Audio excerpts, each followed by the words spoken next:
নমস্কাৰ আপুনি যদি শ্ৰীমদ ভগৱদ গীতা যথাযথৰ কেৱল এটা শ্লোক খুব ভালদৰে বুজি পায় আৰু তাক পালন কৰিবলৈ যত্ন কৰে তেতিয়াৰ পৰাই আপোনাৰ টেনচন দূৰ হ'ব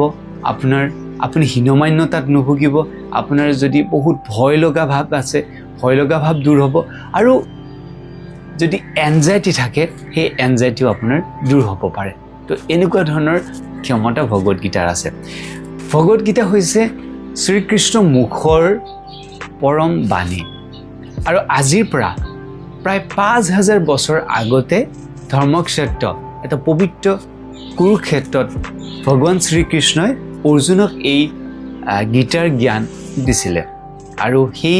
কৃষ্ণই যি অৰ্জুনক জ্ঞান দিছিলে সেইখিনি ভগৱদ গীতা নামেৰে জনা যায় আৰু এই ভগৱদ গীতাৰ 18টা অধ্যায় আছে আৰু 700টা শ্লোক আছে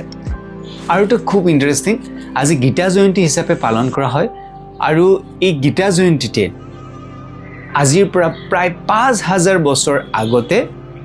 শ্ৰীকৃষ্ণ অৰ্জুনক এই জ্ঞান দিছিলে যুগৰ নলেজ বা যুগৰ জ্ঞান ভগৱদ গীতা অবিহনে সদায় আধৰুৱা আপুনি যেতিয়া যুগৰ বিষয়ে জানিব বিচাৰে ভগৱদ গীতা অবিহনে যুগ সদায় অসম্পূৰ্ণ আৰু ভগৱদ গীতা যদি আপুনি জানে তেতিয়া যুগৰ সম্পূৰ্ণতা পোৱা যায় মহাদেৱক আদিযোগী বুলি কোৱা হয় আৰু ভগৱান শ্ৰীকৃষ্ণক যোগেশ্বৰ বুলি কোৱা হয় যোগেশ্বৰ হৈছে যুগৰ ঈশ্বৰ আৰু সেইকাৰণে আপুনি ভগৱদ গীতাখনত চাব যে গোটেইকেইটা যুগ কৰ্মযুগ ধ্যান যুগ ভক্তি যুগ চ' এই 3টা চেপ্টাৰ গোটেইকেইটা যুগ নামেৰে জনা যায় আৰু সেই 18টা অধ্যায়ত আমাৰ গোটেই জীৱনশৈলীৰ বিষয়ে কৈছে আমি কেনেদৰে চলিব লাগে তাৰ বিষয়ে উল্লেখ কৰিছে আমি কেনেকুৱা ধৰণৰ খাদ্য খোৱা উচিত সত ৰজতম সত সাত্বিক খাদ্য খালে কি হয় ৰাজসিক খাদ্য খালে কি হয় তামসিক খাদ্য খালে কি হয় তাৰ বিষয়ে খুব সুন্দৰকৈ বৰ্ণনা কৰিছে ইয়াতে আৰু এটা ইণ্টাৰেষ্টিং কথা যে ভগৱদ গীতাত কেতিয়াও জোৰ কৰি কোৱা নাই যে এইটোৱেই কৰা এইটো কৰা কিন্তু সম্পূৰ্ণ আমাৰ ওপৰত স্বাধীনতা দিছে কিন্তু এক্সপ্লেইন কৰি দিছে যে কোনটো কাম কৰিলে কোনটো হয় কি কাম কৰিলে কি হয় খুব সুন্দৰভাৱে ভগৱান শ্ৰীকৃষ্ণৰ বৰ্ণনা কৰিছে আৰু সেইবাবে ভগৱদ গীতাখন প্ৰত্যেকেই পঢ়া উচিত আমাৰ কিছুমান মিথ্যা আছিলে আমি সৰুতে এনেদৰে শুনিছিলোঁ যে ভগৱদ গীতা পঢ়িলে পাগল হয় ভগৱদ গীতা পঢ়িলে ঘৰৰ পৰা ওলাই যায় ইত্যাদি ইত্যাদি বিভিন্ন ধৰণৰ কথা মানুহে মোৰ লগত এবাৰ ইনচিডেণ্ট এটা হৈছিলে এবাৰ ৰাসত মই প্ৰথম যেতিয়া ভগৱদ গীতা দেখিছিলোঁ আমাৰ ইস্কনৰ পৰা ৰাসত তাত মংগলদৈ ৰাসত মানে ভগৱদ গীতাৰ তেনে ইস্কনৰ ষ্টল বহিছিলে আৰু তাত মই ভগৱদ গীতাখন ধুনীয়াকৈ চাইছিলোঁ চোৱাৰ পিছত মই জাষ্ট চাই আছোঁ এজন মানুহ আহি পেলাই কৈছে যে তুমি গীতা পঢ়িছা নেকি মই কৈছোঁ হয় পঢ়িছোঁ মোক গীতা পঢ়িলেতো তুমি ঘৰ চৰ এৰি দিব লাগিব নহয় বাপু তুমি পগলা হৈ যাবা ডাইৰেক্ট মোক তেনেকৈ ক'লে তাৰপিছততো মোৰতো ভয় লাগি গ'ল আৰে সঁচাই ডাঙৰ মানুহ এজনে চিৰিয়াছলি যেতিয়া তেনেকৈ কয় তো মোৰ সঁচাকৈ মোৰ ভয় লাগিলে তাৰপিছত লগে লগে মই আমাৰ ইস্কনৰ ভক্ত এজনৰ লগত ডিছকাছ কৰিলোঁ যে মই এখন পঢ়োঁতেতো এনেকৈ মানুহ এজনে ক'লে তেতিয়া ক'লে ভগৱদ গীতা পঢ়িলে এইটো হ'ব পাৰে মানুহৰ মানে অকণমান গোলমাল হ'ব পাৰে নোহোৱা নহয় যেতিয়া তেওঁ ভগৱদ গীতাখন বুজি নাপায় অৰ্থাৎ ভগৱদ গীতা সদায় এজন গাইডেন্সৰ আণ্ডাৰত পঢ়িব লাগে এজন তত্ত্বাৱধানৰ থাকি কিনে যেতিয়া ভগৱদ গীতা পঢ়া হয় তেতিয়া আপুনি বৰঞ্চ বহু গোপনীয় তথ্য আপুনি গম পাব আপোনাৰ জীৱনৰ ৰহস্যৰ বিষয়ে গম পাব যুগৰ সম্পূৰ্ণতা ইয়াতে পোৱা যায় সেয়েহে ভগৱদ গীতা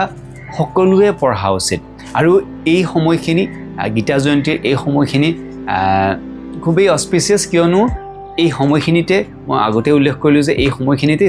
ভগৱান শ্ৰীকৃষ্ণই অৰ্জুনক এই গীতাৰ জ্ঞান দিছিলে আৰু ভগৱদ গীতাৰ 69 নম্বৰ শ্লোকত উল্লেখ কৰিছে যে ভগৱদ গীতাৰ যি নলেজ সেইটো যদি আপুনি কাৰোবাক বিলায় তেতিয়া ভগৱান শ্ৰীকৃষ্ণৰ সেই ব্যক্তিজন পৃথিৱীৰ আটাইতকৈ প্ৰিয় ব্যক্তি হয় অৰ্থাৎ আপুনি যেতিয়া ভগৱদ গীতাখন কাৰোবাক ডনেশ্যন কৰে ডিষ্ট্ৰিবিউট কৰে তেতিয়াহ'লে ভগৱানে খুব ভাল পায় আৰু এই সময়ছোৱাত যদি আপুনি ইণ্টাৰেষ্টেড হয় গীতা ডিষ্ট্ৰিবিউট কৰিব লাগে আৰু এই গীতা ডিষ্ট্ৰিবিউট কৰিলে ভগৱানৰ অতিকে প্ৰিয় হয় আৰু নিজে এই ভগৱদ গীতাখন ডেফিনেটলি এবাৰ পঢ়িব লাগে আৰু এটা তথ্যত পোৱা গৈছে যে গোটেই পৃথিৱীতে প্ৰায় 60টাতকৈ অধিক ভাষাত এইটো ট্ৰেন্সলেশ্যন হৈছে আৰু কিছুমানে ডাটাটো অলপ ভেৰি কৰে বেলেগ বেলেগ তথাপি এতিয়া শেহতীয়াকৈ পোৱা মতে 60টাতকৈ অধিক ভাষাত ভগৱদ গীতা অনুবাদ হৈছে মই আৰম্ভণিতে আপোনালোকক কৈছিলোঁ যে ভগৱদ গীতাৰ এটা শ্লোক যদি আপুনি ভালদৰে জানে আপোনাৰ টেনশ্যন ডিপ্ৰেশ্যন ভয় ভাৱ সকলো দূৰ হৈ যাব তো সেইটোৰ ওপৰত অকণমান আমি আলোচনা কৰোঁ যে 2য় অধ্যায়ৰ 47 নম্বৰ শ্লোকত কৈছে যে যোগস্থ কুৰু কৰ্মাণি সংযক্ততা ধনঞ্জয় সিদ্ধি অসিদ্ধি সমাভূতে সমতম যোগ উচ্যতে অৰ্থাৎ আপুনি যেতিয়া কিবা এটা কাম কৰে আপুনি সিদ্ধি আৰু অসিদ্ধি অৰ্থাৎ আপুনি কৃতকাৰ্য বা অকৃতকাৰ্য এই দুটাৰ পৰা যেতিয়া আপুনি সমভাৱে থাকিব আপুনি কৃতকাৰ্য হ'লেও আপুনি খুব শান্তিৰে থাকিব বা অকৃতকাৰ্য হ'লেও যেতিয়া আপুনি শান্তিৰে থাকিব অৰ্থাৎ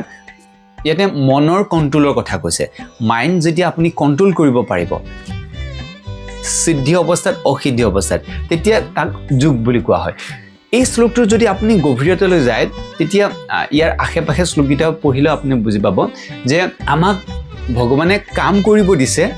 কিন্তু কাম কৰাৰ যি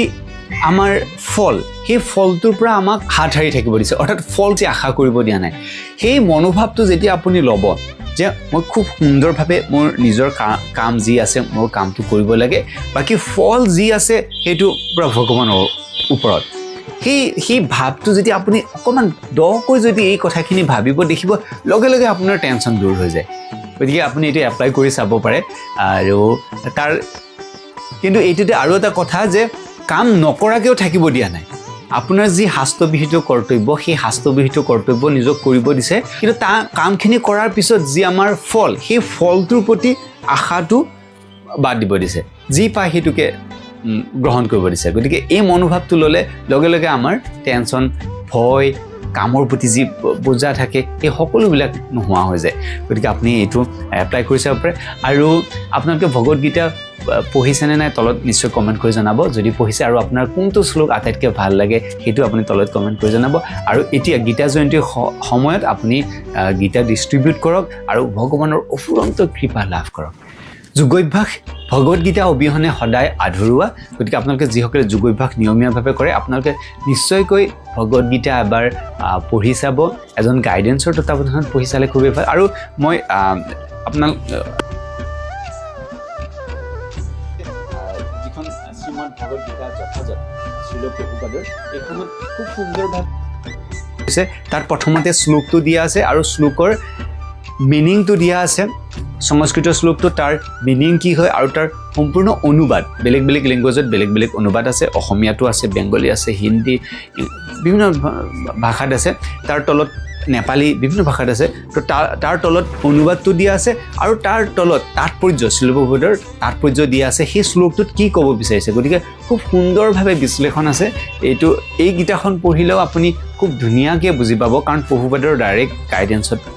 এই ভগৱদ গীতাখন আছে আৰু আপুনি যদি ভগৱদ গীতাৰ বিষয়ে অধিক জানিব বিচাৰে তেতিয়াহ'লে ইস্কন গুৱাহাটী উলুবাৰী মই এড্ৰেছটো দি দিম তাতে আপুনি যোগাযোগ কৰিব পাৰে বা বেলতলাত মন্দিৰ আছে তাতে আপুনি যোগাযোগ কৰিব পাৰে এনেদৰে আপুনি ভগৱদ গীতাৰ যি অফুৰন্ত শক্তি ভগৱদ গীতা আমাৰ মানৱ সমাজৰ কাৰণে ভগৱানে নিজে আহি চাওক পৰম পুৰুষ পৰমেশ্বৰ ভগৱান শ্ৰীকৃষ্ণ নিজে আহি কিনে আমাক সেই নলেজ দি থৈ গৈছে আৰু আজিৰ পৰা 5000 বছৰ পুৰণি গীতা তো এই ভগৱদ গীতা এবাৰ আমি পঢ়িব লাগে আৰু সুখী থাকিব লাগে তো লগ পাম পিছৰটো ভিডিঅ'ত তেতিয়ালৈ নমস্কাৰ